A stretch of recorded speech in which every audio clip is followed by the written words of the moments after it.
সাভারে সারা বছরের হাইব্রিড জাতের পেঁপে চাষ হয়, তবে এবছর আবহাওয়া ও পারিপার্শ্বিক পরিবেশ অনুকূলে না থাকায় পেঁপের ফলন হয়েছে কম। এ বিষয়ে বিস্তারিত আরো খবর জানাতে সরাসরি যুক্ত হচ্ছেন সহকর্মী নাজমুল হুদা। নাজমুল, আমাদেরকে জানাবেন যে হাইব্রিড জাতের পেঁপে চাষ নিয়ে কৃষকরা এবার কি বলছেন। তমা, আপনাকে ধন্যবাদ। এই মুহূর্তে রয়েছি আমি সাভারের বনগাঁতে এবং সাদাপুর এলাকায় একটি পেঁপে খেতে রয়েছি এবং এবার আমরা যেটা কৃষি অধিদপ্তর আমাদেরকে যেটি জানিয়েছে, প্রায় 170 হেক্টর জমিতে কিন্তু যে পেঁপে চাষ হয়েছে। তবে এবার আসলে বৃষ্টি এবং অতিরিক্ত বৃষ্টির কারণে আসলে পেঁপে কিন্তু সারা বছরই কিন্তু সাদাপুরের এই এলাকায় পেঁপে ভালো হয় এবং বাম্পার ফলন হয়। তবে অতিরিক্ত বৃষ্টির কারণে পেঁপে গাছের গোড়ায় পানি জমে যাওয়ার কারণে আসলে পেঁপে গাছগুলি মরে যাচ্ছে এবং গাছের গোড়া কিন্তু আসলে পচে গেছে এবং পেঁপে গাছের কিন্তু যে মোজাইক রোগ সেটি আসলে দেখা দিয়েছে এবং পাতা কিন্তু লাল এবং মরে যাচ্ছে এবং পাতা লালের যে ভাইরাস সেটি আসলে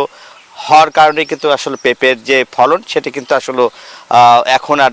কমে যাচ্ছে, যার ফলে কিন্তু আমি যে পেঁপে খেতে রয়েছি, পেঁপের কিন্তু ফলন দেখা যাচ্ছে প্রচুর ফলন, কিন্তু পেঁপের কিন্তু এখন ছোট হয়ে গেছে, যেহেতু কয়েকদিনের ভারী বর্ষণে আসলে পেঁপে ক্ষেতগুলোই আসলে মরে যাচ্ছে এবং আমি যে ক্ষেতে রয়েছি যেহেতু গাছ মরে গেছে এবং কোথাও কোথাও গাছের গোড়া কিন্তু আসলে পচে গেছে এবং পেঁপের আমরা যে ফলন, সে ফলন যদি আপনাদের দেখায় যে ব্যাপক ফলন হয়েছে এবং পেঁপের কিন্তু যে উৎপাদন কিন্তু খুবই ভালো হয়েছে এবং সারা বছরই কিন্তু আসলে এই এলাকায় পেঁপেটি ভালো হয় এবং আবহাওয়া কিন্তু সবসময় অনুকূলে থাকে, যার কারণে আসলে এই সময় যেহেতু বর্ষার সময় পেঁপের আবাদ বেশি হচ্ছে এবং নিত্য প্রয়োজনীয় যে সব সবজিরই কিন্তু দাম বেশি এবং একমাত্র পেঁপেই কিন্তু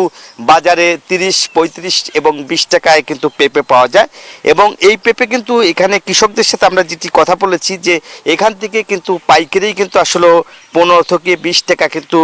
এখান থেকে বিক্রি করছেন এবং খুচরা বাজারে আমরা দেখেছি 40 এবং কোথাও কোথাও 35 টাকা কিন্তু পেঁপে বিক্রি করা হচ্ছে এবং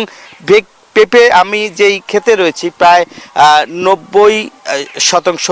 যে পেঁপে সেখানে আসলে চাষ করেছে এবং খুব অল্প খরচে কিন্তু যে বাম্পার ফলন সেটি আসলে দেখা দিয়েছে, যেহেতু হাইব্রিড পেঁপে খুবই ভালো ফলন হয়েছে এবং কৃষি কর্মকর্তারাও তাদের কিন্তু জৈব। নাজমুল, ধন্যবাদ আপনাকে।